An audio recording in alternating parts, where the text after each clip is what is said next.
Hello, good afternoon, everybody. We are right on the hour, so let's go ahead and get started. Welcome to the webinar for the GPG Hit Catalyst RFI. This is your opportunity to find out what we're about. We'll tell you a little bit of background about the agencies, the program, and the application itself, and what you need to know. So a little bit of, a little bit of logistics here. We will be taking Q&A after the presentation, and if you want to ask a question, there's a little chat box at the bottom right of the meeting space. So just go ahead and chat your question there, and we will be addressing them at the end. We'll kind of log all the questions that come in, and we'll make the point to address them. So feel free to chat your questions anytime when they come up. And just another note also that we will be posting the presentation, the slides, and the Q&A on the gsa.gov/GPG website after the presentation. So it will be available later. Here's just a quick little overview about what you can expect, our agenda today. So the webinar is an hour. We expect to be 45 minutes, probably less than that for the presentation, and we will leave time for at least 15 minutes of Q&A at the end, if not more. Like I said, a little background about the two programs, the GSA GPG program and the DOE Catalyst program, and then the RFI itself. And then we'll follow with some Q&A.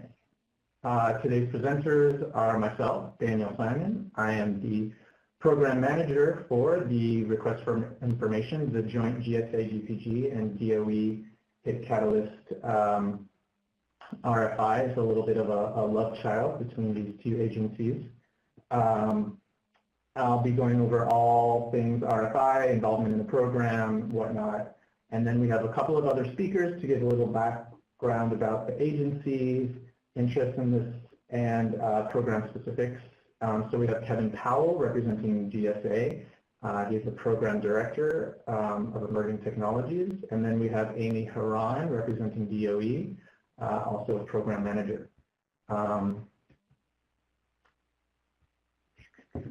So, oops, I'm sorry.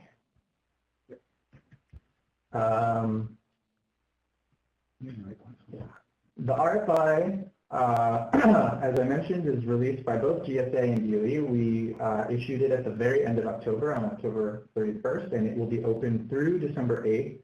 So the application period is now.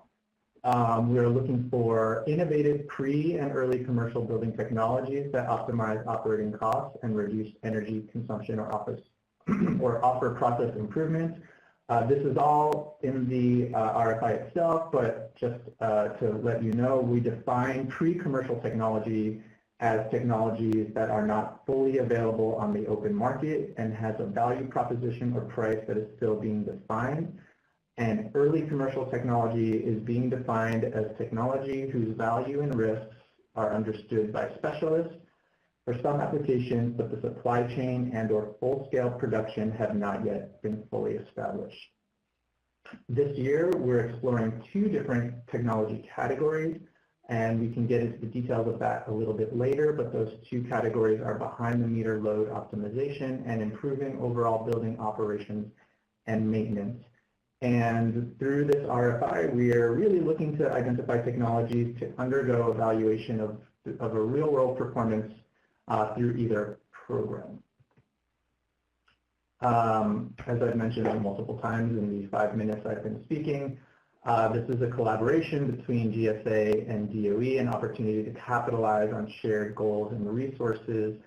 The GPG program and the Hit Catalyst program are very similar programs with similar intentions, and collaborating provides not only greater resources, but sort of a streamlined process. And both programs are looking for better results in terms of cost savings, energy savings, and validating the technology's performance. So before we get into the RFI, let's go ahead and talk a little bit about each of the agencies and the programs, their respective programs. And I'm going to turn this portion over to Kevin Powell.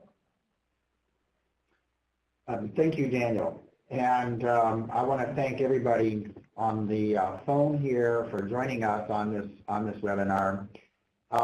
This is, in fact, the 7th year of the Proving Ground program at GSA. And so what I want to do in the next 5 minutes is just give everybody on the phone just a bit of a sense of perspective of why GSA has committed to this program, why it remains committed to this program, why it's actually essentially a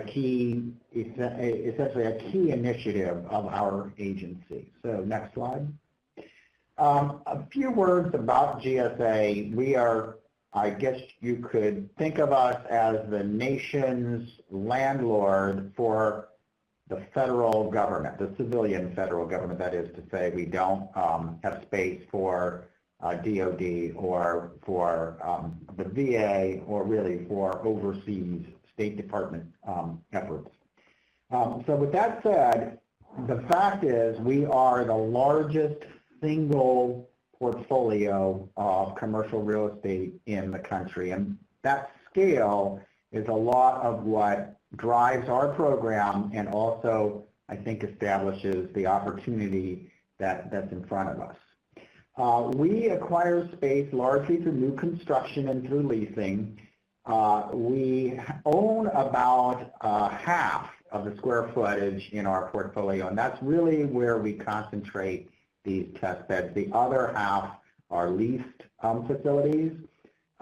Daniel will get into this a little bit more later on when he talks a little bit more about the specifics of our portfolio, but the important thing to know is that the buildings that we own are relatively large. They're typically in urban areas, and because of past initiatives, including the GPG, our buildings are already very efficient. So what we're looking is to take something that's very efficient and make it even more efficient. Next slide. That's okay.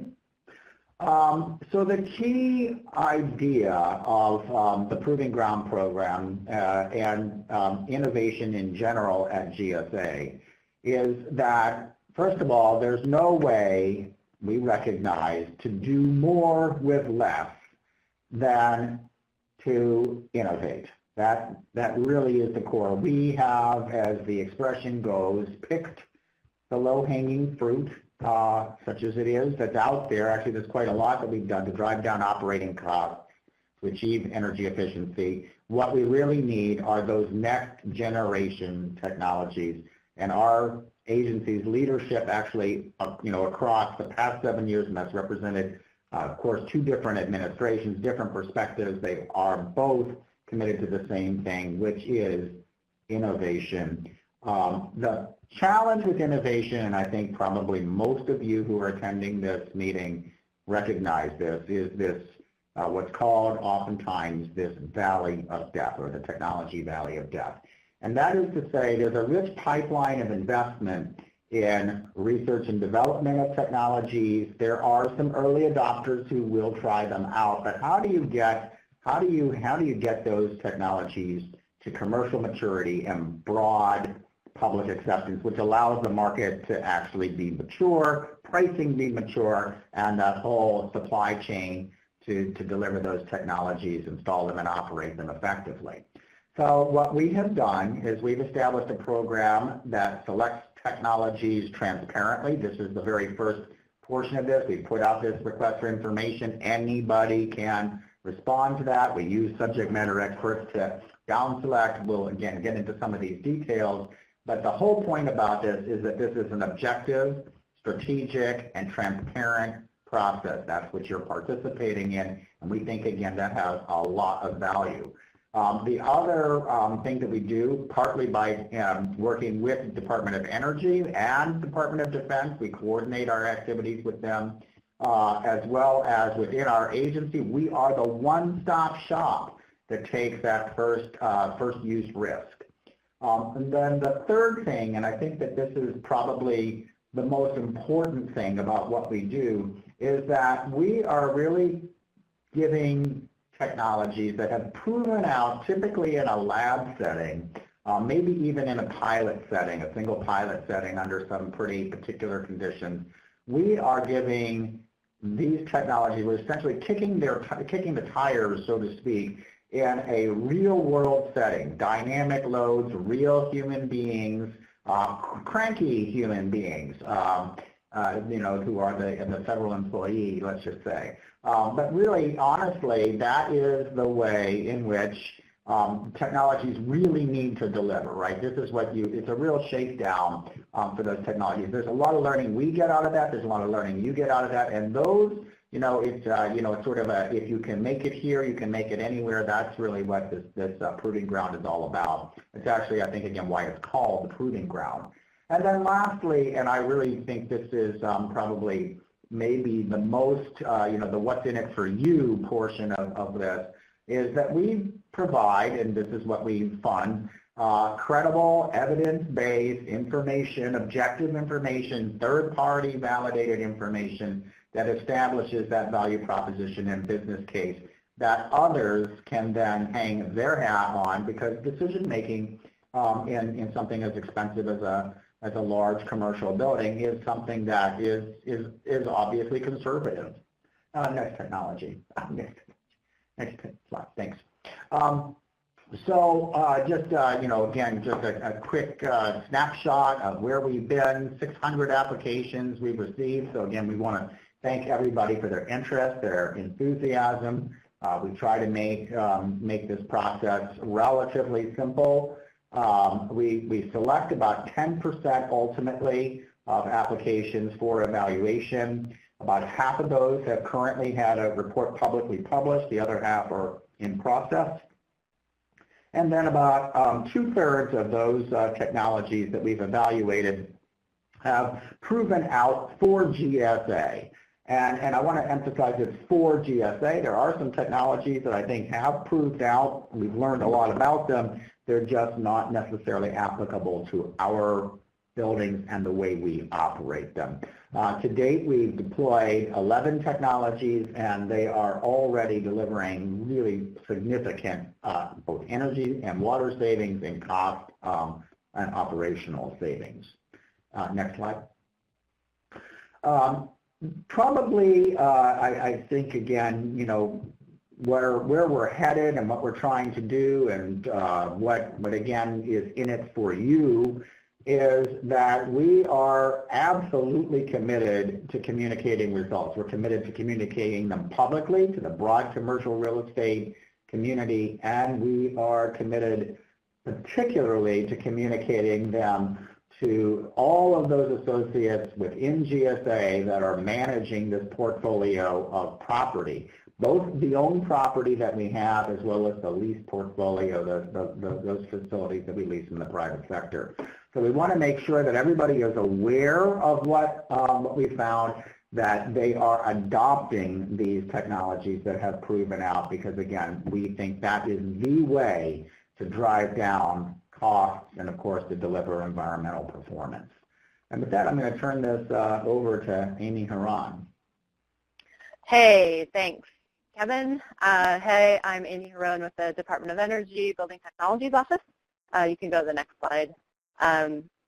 I manage the High Impact Technology Catalyst, which is a program that looks at integrating building technologies into existing buildings, proving out the performance of those technologies, conducting research to gain knowledge and understand the phenomena that occur when you add something new to an existing system.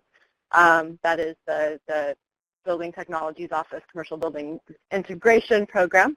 Our scope of work is all commercial buildings in the United States, and our mission is to reduce energy consumption by 20% in all of those buildings by 2020. So getting kind of close to that goal.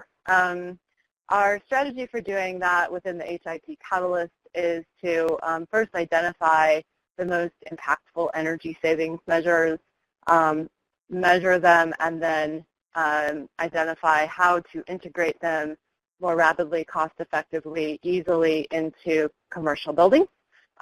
We do that by testing them in real buildings, which is where field validation comes into play, both to answer critical research and development questions, but also to help owners understand how products function and how other systems can integrate and the trade-offs associated with that integration within real buildings. We also conduct two-way ongoing partnership engagement with the private sector through our Better Buildings program. And you can go to the next slide now. And that is really the bread and butter of our work with the commercial sector. And so we don't really understand what needs to happen unless we talk to the community that we're developing products for. These are some of the partners that we work with in the Better Buildings program, and hopefully you've heard of that. But if you haven't, I encourage you to go visit the website and see all of the different resources and partners and solutions that we're working on with giant portfolio owners in the United States, representing about 100 billion square feet of commercial property. Next slide. One of our major initiatives with the Better Buildings Alliance and with our national laboratories is a campaign targeted at smart energy analytics. We are looking at monitoring-based commissioning in existing buildings to identify barriers, but also to track uptake in the market. We're doing this with the Building Commissioning Association, California Commissioning Collaborative, BOMA International, ComEd as our utility partner, who will be helping us identify utility rebate requirements and solutions, and then the International Facility Managers Association. So far we are working with 46 businesses representing 2,400 buildings and 185 million square feet. In the first year, with 15 businesses reporting, we've documented 400 billion BTU per year of savings and $10 million a year in annual cost savings. This is the kind of information that we track as part of our interactions with stakeholders. You can see some of the partners that we're working with under the campaign: Wendy's, Emory, State of Kentucky, University of California, MGM. I'm so sorry for that misspelling. MGM, not MBM. Next slide. So with that said, through our work on the Smart Energy Analytics campaign, we've definitely uncovered some barriers to the use of these systems, to integration with existing systems, in data collection, standardization, and the ability for building owners and researchers and other members of the building community to use that data to inform energy savings practices and other solutions associated, like utility solutions, for example, that we can leverage that data for.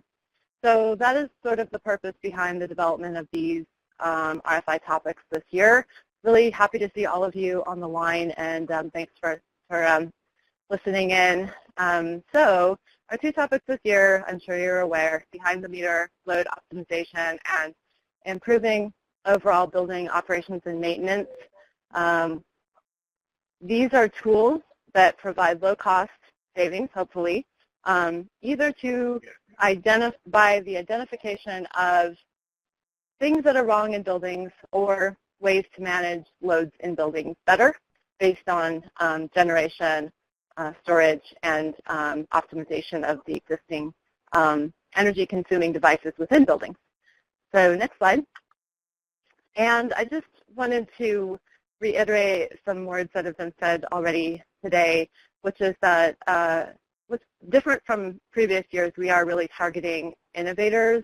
So we're not just targeting pre-commercial, early commercial technologies, but we're also targeting building owner partners who will adopt things first. So those people who are willing and looking to try new things because they have a solution in mind, and maybe they haven't been able to find it yet. So these are the building owners where we're sort of looking at buildings as a laboratory, where we can integrate these new technologies into their buildings, try them out, see what improvements can be made in the products, and going from there. Next slide. And with that, I will just reiterate what Daniel's already said, which is that applications or your submittals to our request for information are due on December 8th, and you can submit those through the website that I'm sure you found this information on. Next slide. So one more time, technology maturity level here for the submittals that we're looking for the submittals that will be successful in this request for information are pre and early commercial. I'm going to read the definitions again. Daniel already did. I don't think it can hurt to read them again because this is different.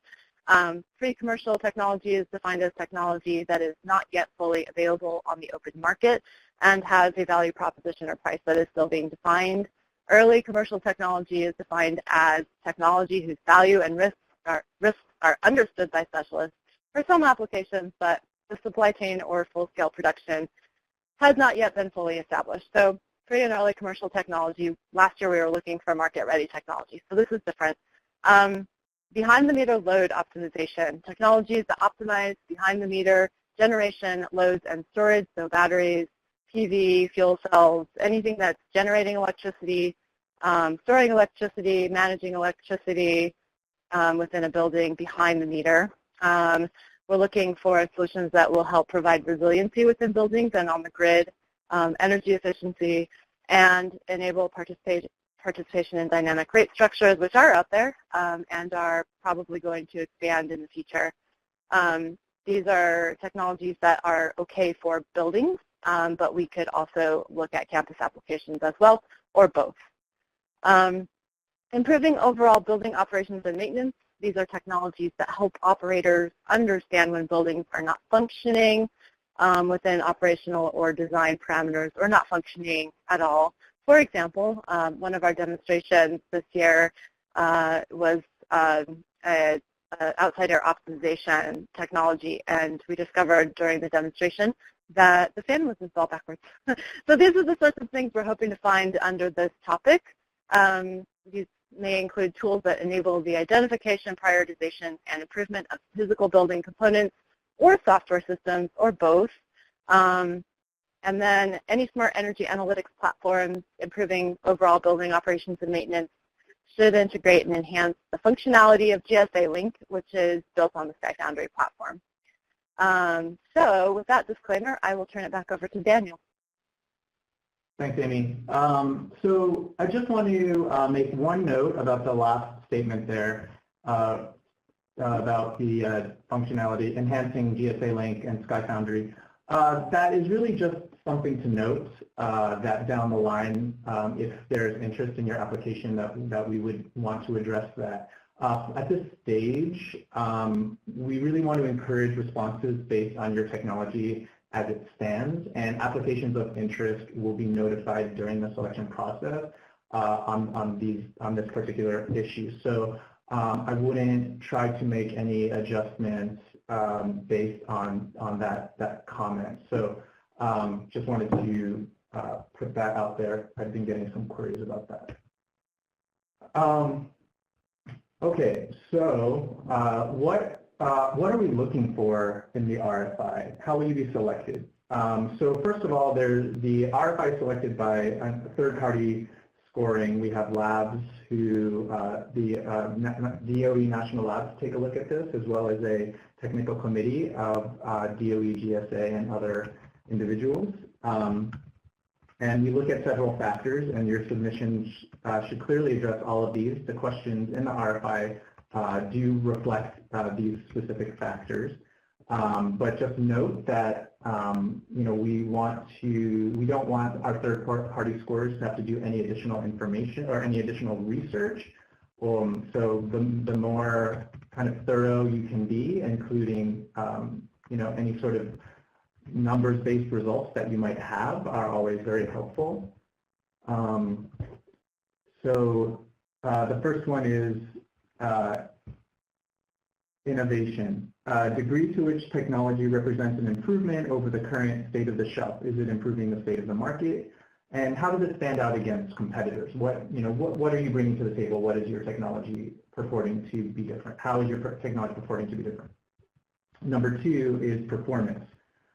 Level to which the technology promises to address the goals of the RFI, which are, number one, improve operational maintenance processes, reduce energy, and enhance indoor environmental quality and or tenant satisfaction. And again, this is an area where we're going to look at numbers. So anything that you might already have for tests that you've done would be very welcome.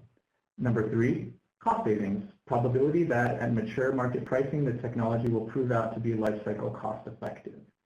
Again, support with well-supported calculations are always welcome. Number 4 is deployment potential. And yes, we are looking at early stage commercial technologies,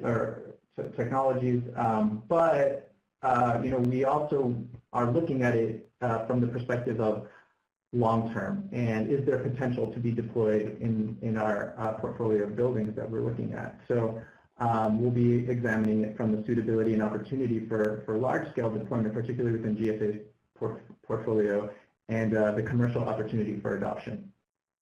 Number 5, project value. So the likelihood that the technology evaluation is feasible and likely to yield practical data needed to deliver a credible deployment recommendation. And will this work to help move your technology forward? 6 is technical risk, the degree of confidence that the technology is sufficiently developed to perform as intended. So will the technology perform as you say it does?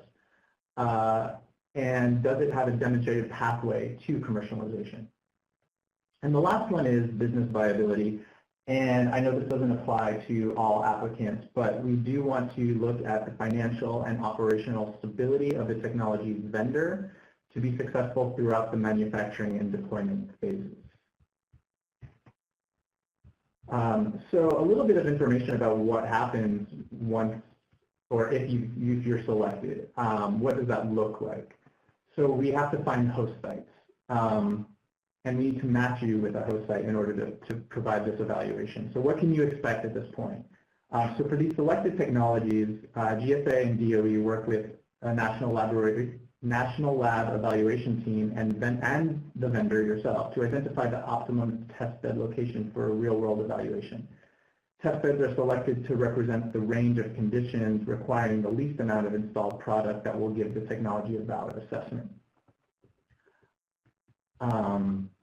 So as mentioned, the technology can be selected for GSA's GPG program or DOE's Catalyst program or both, depending upon where applicable. So this provides a vast array of buildings to choose from. As Amy mentioned, DOE works with the Better Buildings Alliance partners and draws from the full spectrum of commercial buildings, including retail, hospitality, hospital, and small, medium, and large office buildings. It is worth noting that vendors who can bring a partner site to the evaluation would help facilitate that site selection on the commercial side. So something to note as you're applying, if you have potential commercial partners, commercial building partner, please keep them in mind as a potential host site. And just to reiterate a little bit about GSA's portfolio that Kevin mentioned earlier, GSA will draw from its portfolio of 1,500 buildings. The portfolio of federal buildings is different than the broader commercial real estate market in a few different ways. The portfolio number 1 is dominated by large buildings, typically in an urban location with more than 100,000 square feet, representing 80% of energy spend. The majority of the portfolio is in mild climate zones, although we are throughout the nation. And federal buildings are already significantly more efficient than the commercial counterparts and are already well-managed, high-performing buildings.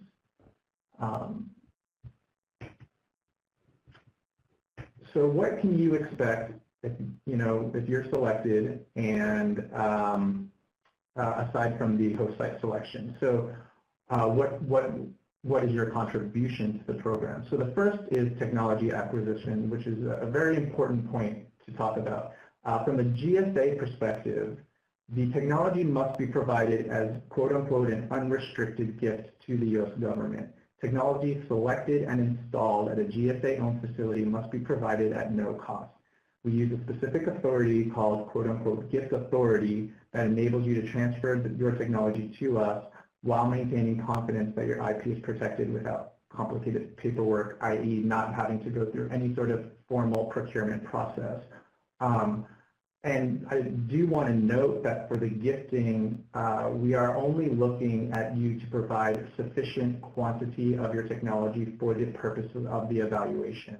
and anything beyond the evaluation would no longer apply under gifting. So it's really, and it's something that we would work out with you to make sure that it's an amount that you feel comfortable with. So there's a whole process around that. So we want to make sure you feel comfortable with it. But this is the way that we approach it. This year we are also exploring alternative finance mechanisms such as a UESC. In the application itself, there is a question that would ask for a proof of interest from a financing entity if this is the route that you're looking for. So please indicate that. If you are selected to be hosted at a commercial site, the procurement of technology selected for these sites would be negotiated between yourself, the vendor, and the host site partner. So it's in your best interest to offer something attractive to the building owner. And again, want to reiterate, if you already have relationships or partners that you're working with, go ahead and bring them to the table. That would be helpful. The second piece that it's listed here is time and travel, but I actually would like to call it active participation. The most successful projects that we've had are those where the technology vendor is an active member of the team and works well with everybody. So if you're selected, you should anticipate a level of ongoing involvement. That includes travel of up to 3 on-site meetings per testbed location. And we certainly have a technical kickoff meeting in which your attendance would be required. We encourage ongoing review of materials, evaluations as they become written up by the lab, project plans, draft reports, etc. We would have regular or occasional virtual meetings on the phone or on the meeting space, and your participation in those is not just welcome, but highly encouraged. If your technology would impact the tenants, we would ask for your support as we develop engagement materials for that. We certainly need your participation for any kind of troubleshooting we might experience with the technology on site. This is a pilot evaluation. Inevitably, things come up. They're not always 100% smooth. So the best way is to really have the tenant or the vendor's participation in troubleshooting. So your input and participation is key to a successful evaluation. So here's kind of how it breaks down in terms of roles and responsibilities, who are the players, and what is everybody doing. So the federal program, which includes GSA and DOE, handles overall project management. We coordinate and fund the M&V. We lead the report review and publication. And for GPG only, we fund the technology installation. So that also plays on what I said before. While we ask the technology for GPG to gift the technology, GPG will fund the installation. So the only thing that you would have to do is provide your technology to us for us to be able to do that. The host site will oversee all contracting, manage the technology installation, facilitate tenant engagement as necessary, and provide user feedback. The national lab are the ones who conduct the evaluation. They'll design the project plan, site evaluation, collect and analyze data, and author the technical report. And so if you are selected for the program, you'll be working with all of these entities. And so as I've mentioned before, the technology vendor, really, we just need you to provide the technology, number one, but number two, offer your support with design, installation, commissioning, feedback as necessary.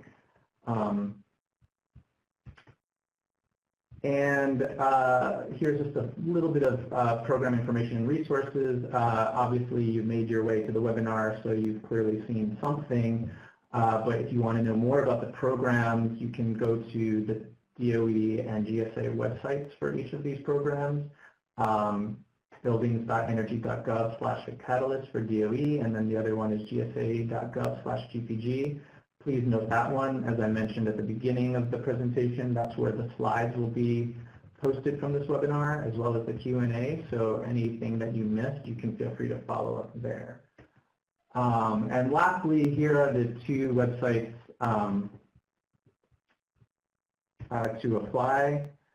If you want to access the official RFI itself, you can go to our fedbizops.gov page. There's a link at the bottom there. But you have to fill out the application directly onto the web-based questionnaire, which the link is on the right side. You can access it through the FedBizOps site. But everything needs to come through the official web form application, which again is due by midnight on December 8th. And we're a little earlier than I had said I would be, which is great. So we have more time for questions. And I guess we can go ahead and start the Q&A. I think the chats have been coming in. So does somebody want to take a first stab at this? I guess I can take the first one here. We have a question that are there any cloud hosting requirements with respect to security and location of data? Is it okay if the data is hosted, for example, in Europe? And I think this is going to be a complicated answer, but I guess the shortest way to look at this is that for a technology hosted at a GSA site, and we're assuming that the majority of technologies will be hosted at a GSA site, we cannot have cloud-hosted applications that are not on the secure federal cloud. And the secure federal cloud is either Amazon Web Services or Microsoft Azure, I guess it is. And there's a process, for those of you who are familiar with it, it's called FedRAMP. There's a new version of FedRAMP, which is called FedRAMP Lite, and that's what you would be participating within. So the bottom line is, no, you cannot have data hosted on a European cloud and then applied to a GSA-owned facility. I don't know if Amy, if you want to add anything for, if there was a DOE commercial building partner, they might be more open to it. I'm not sure. Yeah, I think the answer here is it kind of depends. So I don't have much to add. Okay. Amy, do you want to take that next one? What potential? Yes. Sorry, I'm trying to figure out which one I should take here. So yes, why can't I see that one? Anyway, what is the potential for investment? I'd say it's pretty big. The Better Buildings Alliance, which is who we work for, represents 200 members and 110 billion square feet. So those are the partners that we're working with on an ongoing basis. They're looking for these solutions because they've already done their lighting, and the way that we share the results of this is through our ongoing interactions with them. We will do a webinar, we will publish a report, and we also facilitate host sites through this partnership program.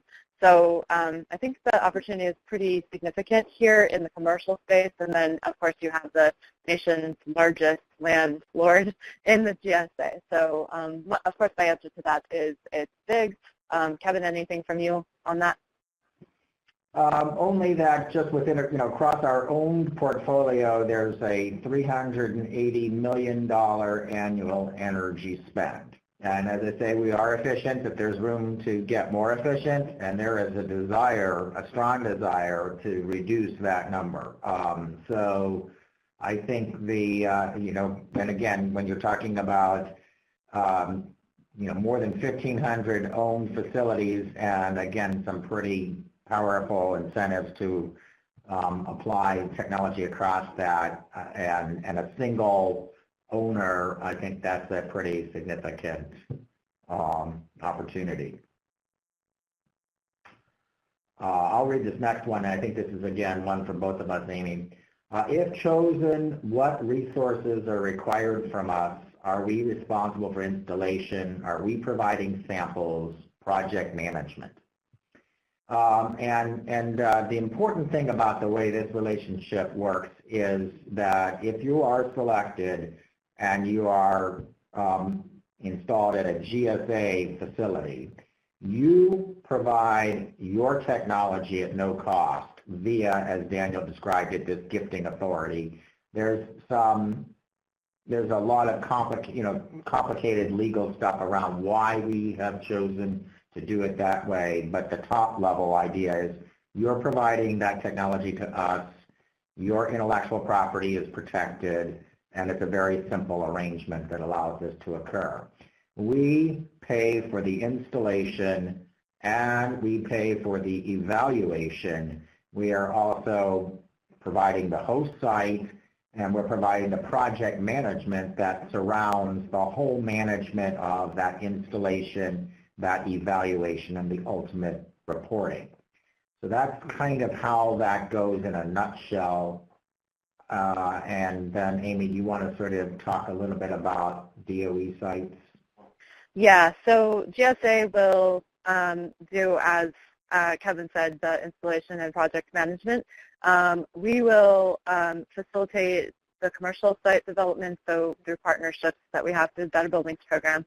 And that's a little bit longer because there is we are not asking you to gift, but we are also not going to pay for the installation and the solution to be installed. So that is something you'll have to negotiate with the owner that is identified to host your building. And you know, this is a voluntary program, so you are fully, allowed to pull out if you don't think that it's going to work out, as is the host site. Once the site is identified and you guys have negotiated the sort of installation and that everything is in the building, then we have national lab third-party verifiers that come in and do the baselining and validation analysis. We will also provide some project management, but we can only do so much. You're really just going to have to participate. So it's a pretty significant time commitment, I would say, but there's a good amount of benefit from it as well. Do you want me to take the next question? I might jump down to some of these questions about time because there are a bunch of them. Does that sound good to everybody? Yep, sounds fine. All right. So on the time frame, especially as far as how long the validation would occur, we will be, as you know, accepting submissions through the 8th of December. At that point, we will be doing some evaluation, subject matter expert evaluation, and then we will have another presentation in March. And then the actual validation projects would not start probably until next summer. And once that happens, it's really about the product and the site and how long it takes to develop the site, how much time we need to baseline. If we need to baseline, if we can do a side-by-side analysis, then it would be faster. And so I would, there are very fast field tests that we've done. So for example, a plug application, 6 weeks of baseline, 6 weeks of performance testing, and then write the report. So it's been very fast. Other larger, more complicated field tests have taken years. So it just depends, again, but maybe that gives you a little bit more context in terms of the timeline for how it all goes down.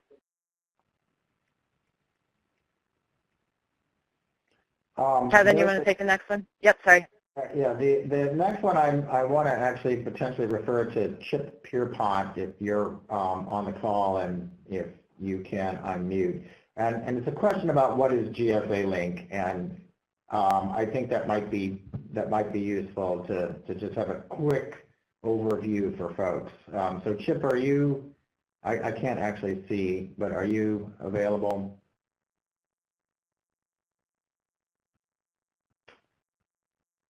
well, let me fill in some of this dead space and give folks some idea about what GSA Link is and what the opportunity space is, because it's actually relatively important, I think.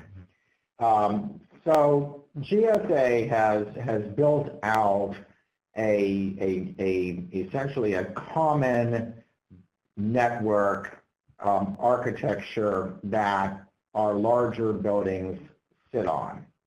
And within that common network architecture, we have a method of aggregating BAS data across those buildings. Currently, there's 80-some buildings in that, ultimately envisioned to cover about 200. So if you think about that, there's an incredible data opportunity. What we have currently done is sitting on top of that common architecture, we have a technology from SkyFoundry that essentially provides a common platform for providing data analytics. And that's the nature, and I should also say at this point, we've integrated our computerized maintenance and management system, our CMMS. So the work orders, the faults, at this point it's a manual kind of fault detection. Those are integrated, sitting on top of, again, a commonly visible BAS, which is sitting on top of a common network architecture. And that's for larger facilities. We should also note that separate from that are a number, actually quite a number of buildings that will never be connected up in that same manner. So they're more standalone. Those facilities do have access. There's an enterprise license for with SkyFoundry for SkySpark. So there is the potential to use that SkyFoundry interface if that's something you want to ride on top of. And then, as Amy said, just looking at facilities in general, and this is Department of Energy's large perspective on this. There's a real opportunity, and I think most facility folks at this point are thinking about this, of how can, again, how do we leverage so-called big data, whatever you want to call it, the Internet of Things, where there's so many endpoints that can be connected, where there's such an ability to process data using essentially artificial intelligence to operate buildings, facilities so much more effectively. And it's remarkable the delta between what we basically can do in terms of essentially any car that you bought at this point has such an incredible level of performance that's based on the ability to operate all sorts of subsystems in an optimized way in real time. Our facilities aren't really there yet. So that's essentially, that's the big picture. And I guess we'll leave it there. And if there's follow-up, we can probably answer it in writing. You want to take the next one, Amy? Okay, sounds good. Okay, so the next one that we have is for a building integrated photovoltaic solution. Yay! Does the program require that all proper product certifications be completed before the technology can be installed into a pilot site? And yes, we do need that because these are real buildings that have people that are working and that are operating to meet building loads. And so while buildings can be used as laboratories, we do need to ensure safety, and that's where those certifications come into play. So yes, please. And then I'll just ask for clarification, maybe. Or you can type into the chat box, what do you mean by megawatts? Are we talking about net metering where you're, resupplying back to the grid, or are you something else? So if you can just clarify that, we can get to that one. Back to you, Kevin. Okay, thank you. We have a DOE system that is extremely efficient. It was not selected for the HVAC program, but would it be considered in this round? And I think the answer to that is that generally speaking, we're not looking for HVAC solutions. We're not really looking at space conditioning this year, so that's outside of scope, out of scope. On the other hand, we are open to any system that essentially optimizes behind the meter loads. So if you had a DOE system that and this would be a complicated project to come in with, but something where that DOE system may be matched up with some kind of VRF system, which is then mapped up to some kind of energy optimization system. I mean, there's a lot of complexity, a lot of moving parts, but you have shown some kind of integration there. I think that would be something that we would encourage you to submit. And then similarly, there's another question here. How many buildings should we expect to integrate with? We're open to your proposals. I mean, it could be a single building and it could be 1,500 buildings. So yes. I see one that says description of factors would be helpful if they're not already stated in the RFI, and of course we will. Well, yeah, just to clarify, there's some questions about, can you put this on the slides, can you put that on the slides? Everything that we talked about in the slides are explicitly discussed in either the RFI document or the application prelude. So there's nothing new that we talked about here that you can't find on the released RFI and the application document. Everything goes into written detail in both of those places. So yes, we can add these on the slides as well, but your primary sources are those two documents. Next question is, do buildings outside of the U.S. qualify for the awarded technology? And the answer is GSA facilities are exclusively domestic, as are Department of Energy Better Building Alliance partners portfolios. And then actually, this is another one that's very similar to the DOE question. We have a new energy-saving refrigerant that dramatically reduces energy used in cooling and refrigeration. Would this be considered behind-the-meter load optimization, i.e. 30 to 50% less energy used in existing equipment? And again, it's the same. I think that's the same answer to the question that the DOE question was, right? So refrigeration, space conditioning, this is outside of HVAC, this is outside of this year's scope. On the other hand, as Mark asks here, it's the same answer. That is to say, if you're part of a system, and we are certainly open to systems where that refrigerant strategy is part of a behind-the-meter load optimization scheme, absolutely please send that proposal. And back to you, Amy. Okay, I'm going to jump down to can a participant secure available utility rebates during the performance period? So there's no performance period here. There's no funding associated with this. It's not like a FOA. This is just us asking for your interest in partnering with commercial buildings or GSA buildings to validate new early commercial technologies. So no performance period, but yes, please, on the rebates. I think more work with utilities is very important. Utilities are looking for these as a part of their pipeline recruitment as well. So yes, definitely rebates. And then I think a lot of the rest of these are really geared towards you, Kevin. So I might just, if you want to run through a bunch here, go for it. Okay, let's see what we can do. So I want to just also follow up with what Amy just said, which is, that there's, no period of performance.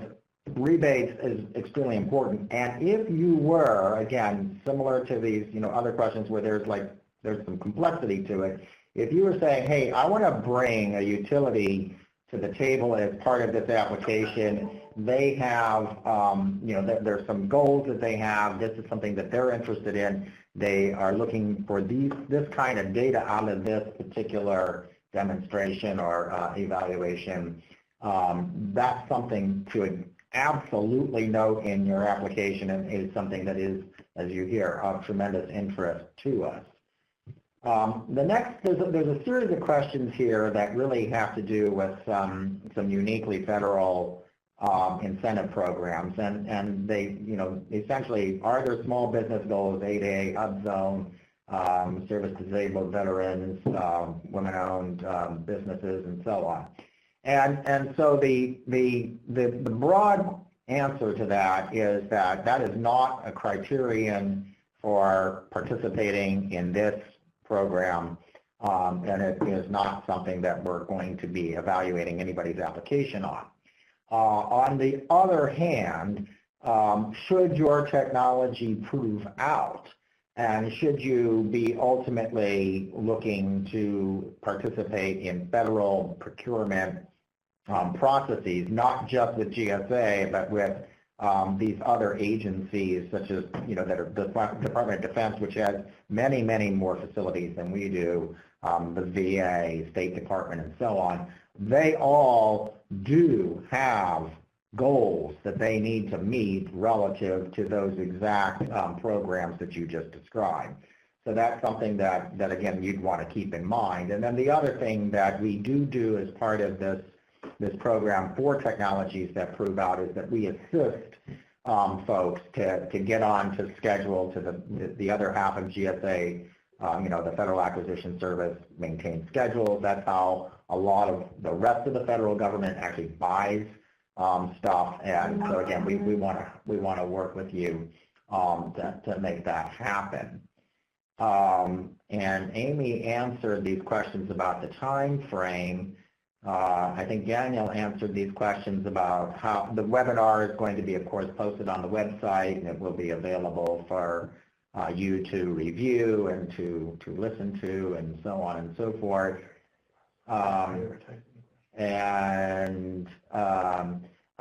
So there is a question here, what do you, and I think that means GSA, use for CMMS, and that is Maximo. So, again, just for folks to understand how that really works. So again, the platform for GSA Link is actually, it's an IBM platform, and Maximo is the front end. So in fact, Sky Foundry, I think, is actually visible through Maximo. Here's an interesting question. Are DOE national labs eligible to apply? Sure. Why not? Yeah. So yeah, if there's any DOE national labs and you want to, submit an application that I would assume, actually, there's some really good examples of that. So there are some tech-to-market technologies, and we know that all DOE labs have activity in this area, and we would absolutely encourage you to apply with those technologies for sure.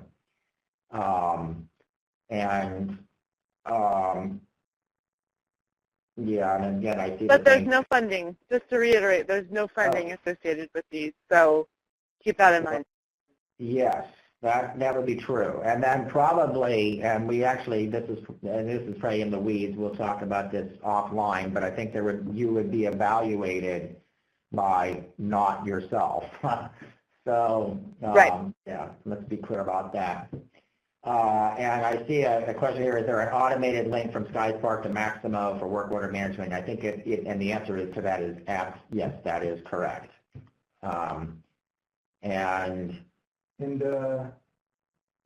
With one more question, we're just about out of time, or we're pretty set here. Yeah, I think that there's no other simple questions that can be answered in a single minute. So let's just call it then, and if your question was not addressed and you want to reiterate, the email is right here, gpg@gsa.gov. Feel free to reach out. As a reminder, the webinar will be posted, the slides will be posted on gsa.gov/GPG. And it does look like the recording of the webinar will be posted. The website seems to be a little long, so we'll make sure to include that on the webinar itself so you can access the recording. And with that, I think we're all set. Thanks for everybody for joining, and we look forward to your applications and questions. If you have more, please feel free to email us. Have a great